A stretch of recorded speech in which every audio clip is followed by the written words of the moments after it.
Assalamualaikum warahmatullahi wabarakatuh. Perkenalkan, nama saya Ranti Dwi Melani Putri dari Fakultas Kesehatan, Prodi S1 Ilmu Gizi. Di sini saya akan menjelaskan tentang ketahanan nasional dalam bentuk analis kasus narkoba. Narkotika adalah zat atau obat yang berasal dari tanaman atau bukan tanaman, baik sintetis maupun semi-sintetis, yang dapat menyebabkan penurunan atau perubahan kesadaran, hilangnya rasa nyeri, dan dapat menimbulkan ketergantungan. Narkoba adalah singkatan dari narkotika, psikotropika, dan obat terlarang. Menurut pakar kesehatan, narkoba sebenarnya adalah senyawa psikotropika yang biasa dipakai untuk membius pasien saat hendak dioperasi, atau obat-obatan untuk penyakit tertentu. Hubungan narkoba dan ketahanan nasional. Hubungan narkoba dengan ketahanan nasional saat ini, Indonesia mengalami krisis multidimensi yang bisa mengancam stabilitas ketahanan nasional. Salah satu masalah yang amat serius adalah narkoba. Narkotika dinilai jauh lebih berbahaya dari ancaman terorisme internasional. Indonesia adalah negara dengan jumlah penduduk yang tinggi dan dengan letak geografis yang menguntungkan. Hal ini menjadi salah satu penyebab mudahnya akses narkoba masuk ke Indonesia, dan tentu saja masuknya narkoba adalah ancaman besar bagi ketahanan nasional bangsa. Narkoba sebagai ancaman ketahanan nasional. Narkoba merupakan salah satu faktor yang dapat mengancam ketahanan nasional karena dalam perkembangannya penyalahgunaan narkoba oleh generasi muda dari tahun ke tahun terus mengalami peningkatan. Maraknya penyimpangan perilaku generasi muda tersebut dapat membahayakan keberlangsungan hidup bangsa ini di kemudian hari. Karena pemuda sebagai generasi yang diharapkan menjadi penerus dan pemimpin bangsa, semakin hari semakin rapuh digerogoti oleh zat-zat adiktif penghancur syaraf otak. Oleh karena itu, upaya pencegahan harus benar-benar diprioritaskan. Maka Presiden Joko Widodo menetapkan darurat narkoba, dan pada tahun 2018 telah ditetapkan Instruksi Presiden Nomor 6 Tahun 2018 tentang Rencana Aksi Nasional Pencegahan dan Pemberantasan Penyalahgunaan dan Peredaran Gelap Narkoba, atau yang disingkat P4GN.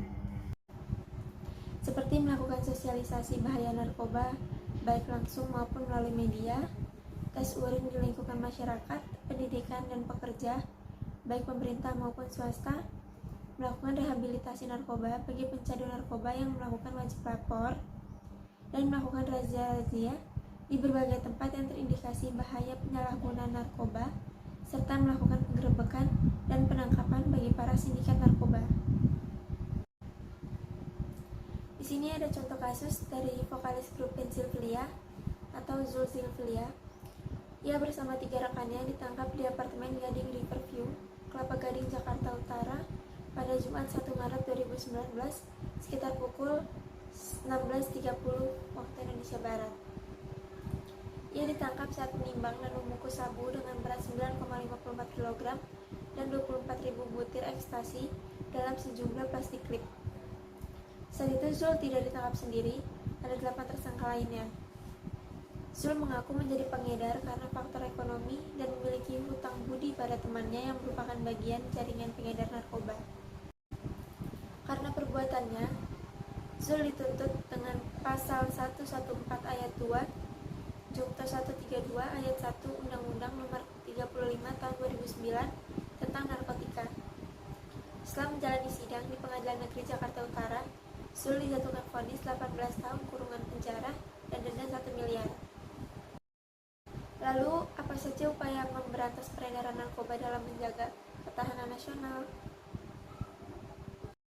Yang pertama, perlu ditingkatkan kembali kerjasama antara Badan Narkotika Nasional atau BNN, Kementerian Hukum dan HAM, Kepolisian, Kejaksaan, dan masyarakat mengenai upaya pemberantasan narkoba di seluruh Indonesia. Yang kedua, perlunya penyuluhan yang terus-menerus kepada generasi muda dan masyarakat tentang bahaya dari narkoba, seperti penggunaan media cetak dan elektronik, sekolah-sekolah, kampus, dan kantor-kantor baik pemerintah dan swasta. Ketiga, perlunya pengawasan dan usaha keras dari pemerintah mengenai praktik pengedaran narkoba baik secara langsung maupun di media online. Mengenai kejahatan dunia maya atau cybercrime, perlu dilakukan kerjasama dengan Kementerian Komunikasi dan Informatika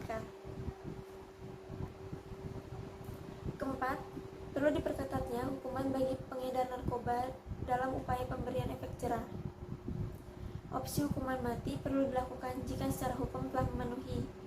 Kelima, upaya pemberantasan narkoba di lembaga permasyarakatan perlu ditingkatkan karena lapas disinyalir sebagai tempat pengedar atau bahkan sebagai tempat pembuat atau pabrik narkoba. Keenam, perlunya tes urin bagi setiap pegawai atau aparat pemerintah yang dilakukan secara rutin. Ketujuh, perlunya pendidikan dan perhatian dari orang tua untuk mendidik anaknya mengenai bahaya narkoba sejak dini. Mungkin itu saja yang dapat saya sampaikan. Kurang lebihnya mohon maaf. Assalamualaikum warahmatullahi wabarakatuh.